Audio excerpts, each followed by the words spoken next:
धन्यवाद सर। इस मंच पर उपस्थित होने के लिए आपका बहुत-बहुत कोटि-कोटि नमन बंदन। और आपने यहाँ से जो मेरे लिए इतने अच्छा इस योग्य तो ख़ैर मैं नहीं हूँ, जो सर ने यहाँ पे खड़े होकर मेरे बारे में बोला है। लेकिन ये सब आज जो मैं यहाँ पे इस मंच पर उपस्थित हूँ, मैं सर के मार्गदर्शन से, अपने श्रद्धेय स्वामी जी के, आचार्य जी के मार्गदर्शन से आज यहाँ पर मैं उपस्थित हुई हूँ, जो सभी का मुझे यहाँ पे मार्गदर्शन मिला और आगे बढ़ने की मुझे प्रेरणा मिली है।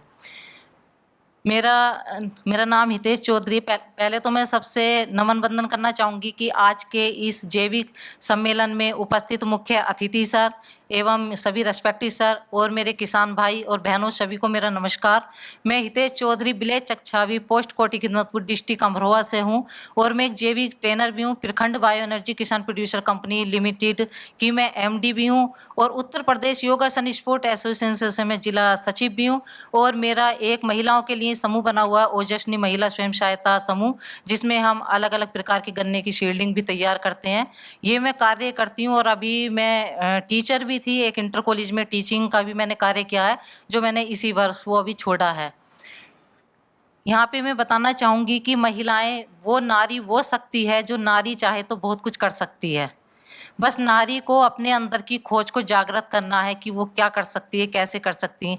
तो नारियां क्या सोचती हैं कि हमसे होगा या नहीं होगा, हम बाहर कैसे जाएंगे, कैसे क्या करेंगे। ऐसा कुछ भी नहीं है। नारी को अपने अंदर की जो इच्छा जागृत है वो करनी चाहिए और आगे बढ़ने का बहुत सारे रास्ते हैं जो नारी को करना चाहिए, आत्मनिर्भर बनना चाहिए। मैं सब महिलाएं जो यहाँ पे उपस्थित हैं उनके लिए यही कहना चाहूँगी कि आप सब आगे बढ़िए इस क्षेत्र में और अपने परिवार को, अपने वातावरण को, अपने धरती माँ को, सबको, अपने देश को, अपने राष्ट्र को स्वस्थ बनाइए। जो कि आज हम खा रहे हैं, सभी को पता है कि हम क्या खा रहे हैं, क्या सेवन कर रहे हैं, सभी को पता है।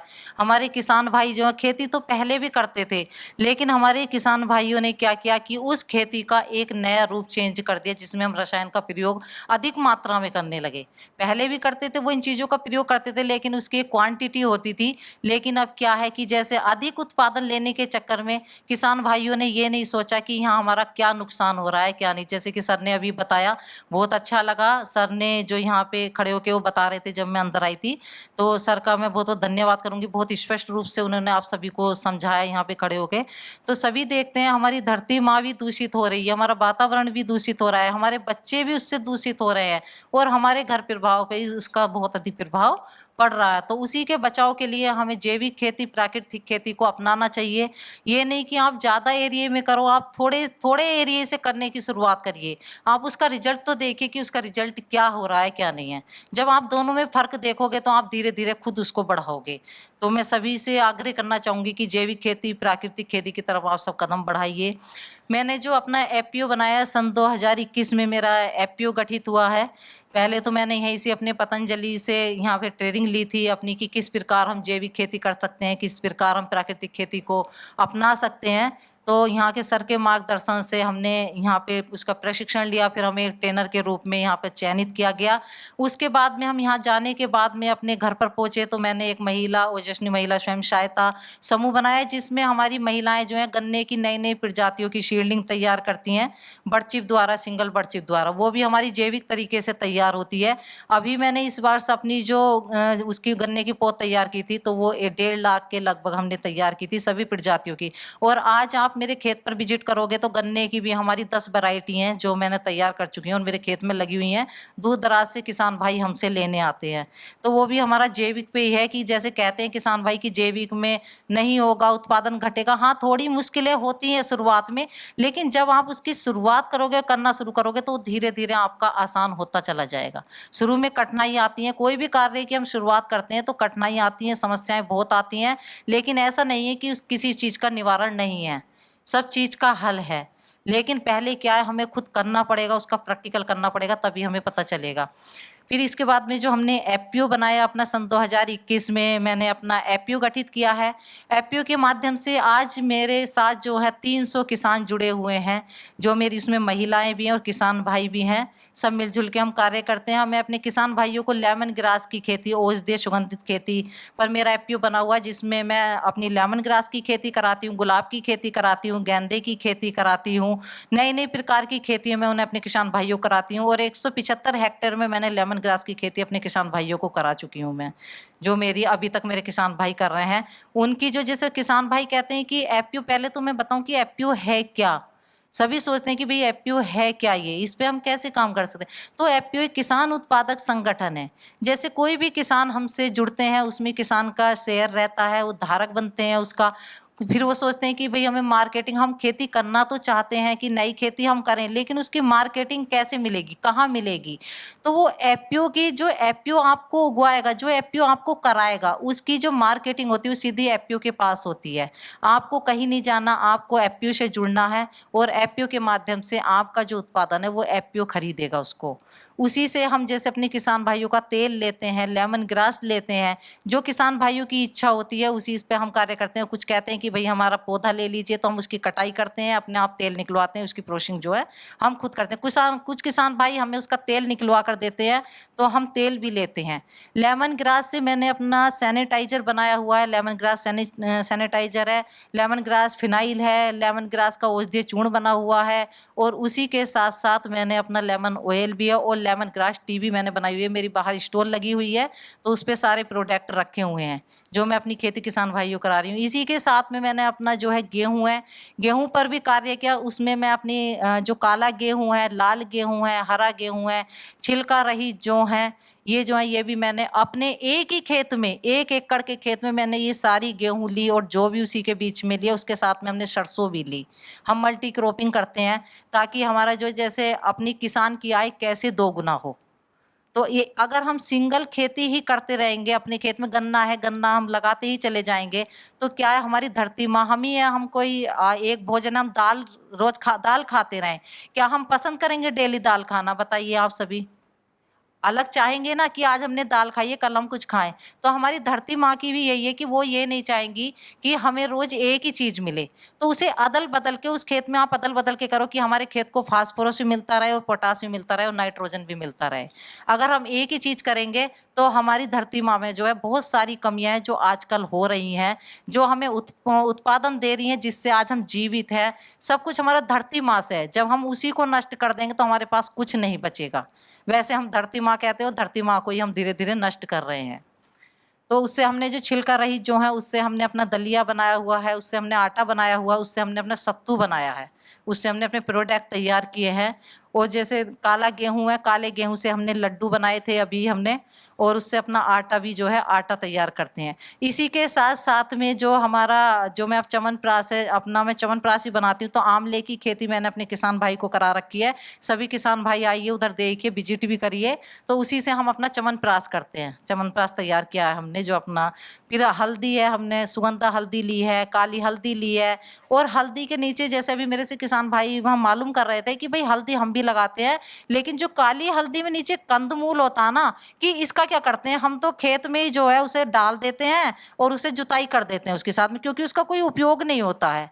तो हम उस कंदमूल से मैंने क्या किया, उस पे प्रैक्टिकल करके देखा कि हम उससे क्या कर सकते हैं। तो उससे, कंदमूल से आपका जो पापड़ है ना, पापड़, वो पापड़ बहुत अच्छा बनता है, चिप्स बहुत अच्छे बनते हैं, कचरी होती है वो बहुत अच्छी बनती है। तो मैं सभी किसान भाइयों को बताना चाहूँगी कि उस कंदमूल को अपने खेत में मत डालो, आप उसे अपने घर पे लाओ, उसकी धुलाई-वुलाई करो, उसका छिलका-विलका उतारो और अपना उससे प्रोडक्ट तैयार करिए। तो हल्दी तो हमारी काली हल्दी हो रही है, तो उसी के साथ में जो उसका कंदमूल है, उसका भी हम प्रयोग करते हैं। सुगंधा हल्दी है, सुगंधा हल्दी हमने अपनी स्टॉल पर भी रखी हुई है।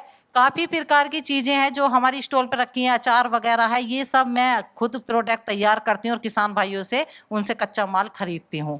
तो जब मैं आपकी बेटी काम कर सकती हूँ, तो आप क्यों नहीं कर सकते? बहुत कुछ कर सकते हैं, हमारी महिलाएँ, हमारे किसान भाई बहुत कुछ कर सकते हैं, और आप सभी का ये आशीर्वाद है जो आज मैं आपके बीच यहाँ पे उपस्थित हुई हूँ, जो सर ने मुझे इस मंच पर आने का अवसर प्राप्त दिया, वरना मेरा ऐसा सौभाग्य कहाँ था कि मैं इस मंच पर आती, और आप सबके आशीर्वाद से मैं यहाँ तक पहुँची हूँ। मैं चाहूँगी कि सभी किसान भाई एक ना एक दिन इस मंच पर आएँ, और यहाँ पे बहुत अच्छा वो दिन होगा जब किसान भाई हमारे पूरे इस मंच पर हमारे पीछे खड़े होंगे, हमारी बहनें खड़ी होंगी, तो बहुत अच्छा लगता है।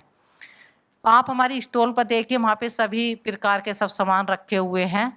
300 किसान मेरे एफपीओ में हैं और 200 योगा का तो मेरा चलता ही है प्रतिदिन, उसमें तो मेरा चलता रहता है। और बर्मी कंपोस्ट के 200 बर्मी कंपोस्ट के बैग में निःशुल्क किसान भाइयों के यहाँ लगवा चुकी हूँ। एजोला के टैंक निःशुल्क मैं 200-300 अपने किसान भाइयों के यहाँ बनवा चुकी हूँ, जो मैं उस पर काम कर रही हूँ। जो पोषण वाटिकाएं है, जैसे है हमारे आसपास में कहीं ना कहीं जो ना जगह खाली पड़ी रहती है, लेकिन हम उसका सदुपयोग नहीं करते कि हम इसमें क्या करें। वो खाली पड़ी है तो खाली पड़ी है।